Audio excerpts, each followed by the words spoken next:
Trade किया। मैं उतना वैसा मैं एक आम इंसान हूँ, आप लोगों से मिलता रहा। देखिए, दरअसल 6.25 साल की जो ये यात्रा रही, इसमें वेस्टर्न कोलफील्ड्स लिमिटेड से मैं जुड़ा और जो भी कुछ उतार चढ़ाव हुए इस बीच में, मैं उसका पूरा श्रेय अपनी टीम पर देना चाहता हूं, क्योंकि मैं सिर्फ एक कैप्टन की तरह मैंने रोल अपना निभाया। कुछ चीज़ें बताता था, कुछ चीज़ें सोचता था कैसे करनी है बात चीज़ें, और ग्राउंड ज़ीरो पर उसको इम्प्लीमेंट करने वाले हमारी टीम रही।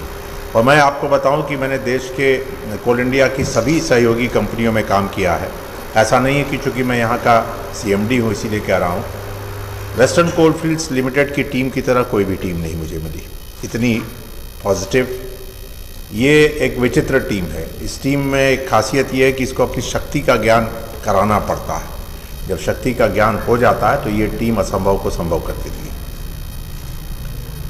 छोटे से कम शब्दों में बताना चाहूँगा, शुरुआत अक्टूबर 11, 2014 से हुई, और जब आया तो मुझे ये बताया गया कि ये कंपनी अब BIFR की ओर जा रही है, क्योंकि इस समय दिक्कत थी। ऐसा नहीं था कि उसके पूर्व के प्रबंधन ने काम नहीं किया।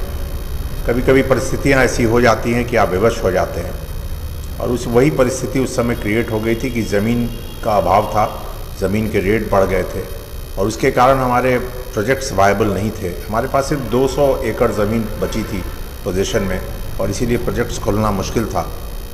हम एक 45 मिलियन टन के हाइट से उतर के 39 मिलियन पर आ गए थे, और आने वाले 5 वर्षों में करीबन 22-23 मिलियन और खदानें बंद हो जानी थी।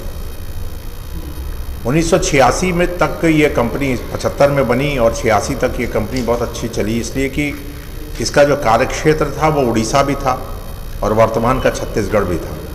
ये बहुत विशाल कंपनी थी।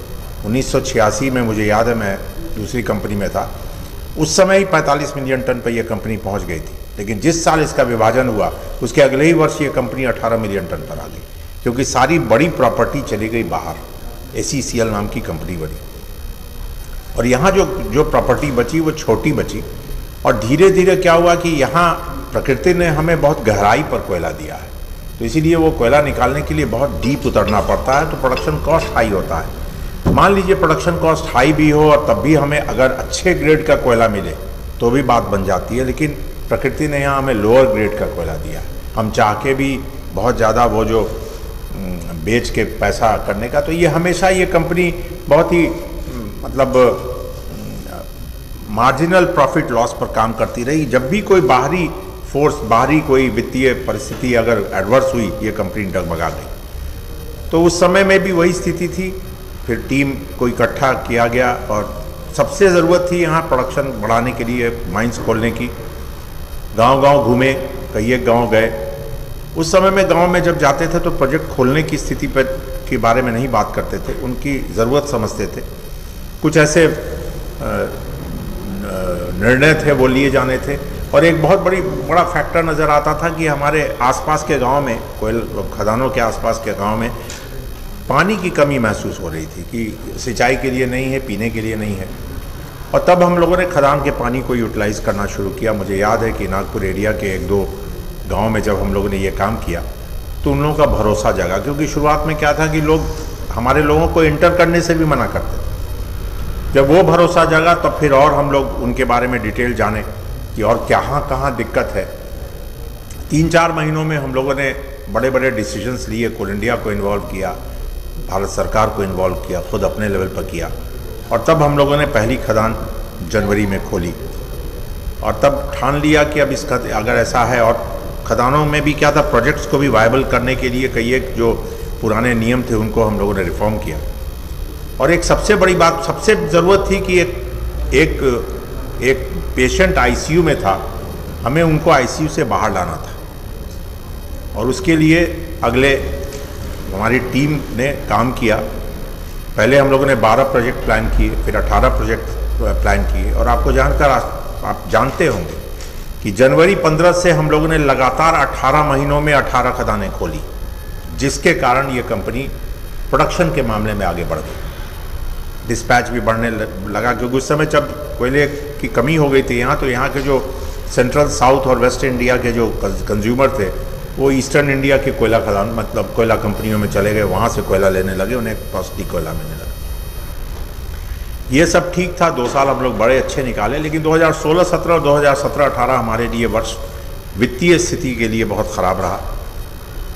वेज निगोशिएशन हुआ, कुछ ग्रेड का रिवीजन हुआ 5 साल पर, और वो 2 साल हमारे लिए बहुत आफत वाला वर्ष रहा। फिर एक बार लगा कि ये कंपनी गड़बड़ाएगी। मुझे याद है मैं आया था इस कमरे में, प्रेस कॉन्फ्रेंस हुआ था, और मैंने कहा था कि ये स्थिति बहुत ख़राब हो गई है। और तब हम लोगों ने मिशन मोड में हम लोगों ने ये जानने की कोशिश की कि आखिर कहाँ गड़बड़ी है, रोग जानने की कोशिश की, क्योंकि प्रोडक्शन तो हम आगे ले जाते थे लेकिन हम टारगेट कभी अचीव ही नहीं कर पाते थे।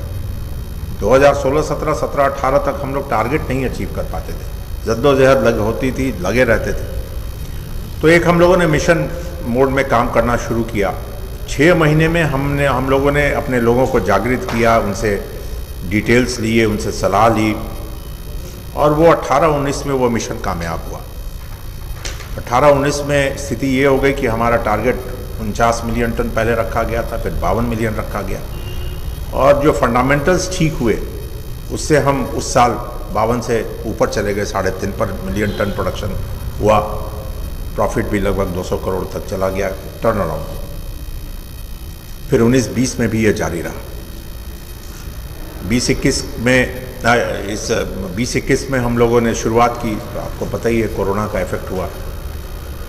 20-21 में फिर एक स्थिति आ गई ऐसी कि अप्रैल में जून में जहां हम लोग 1.5 लाख 2 लाख पर डे के करीब डिस्पैच किया करते थे, वो घट के 50,000 40,000 पर आ गया।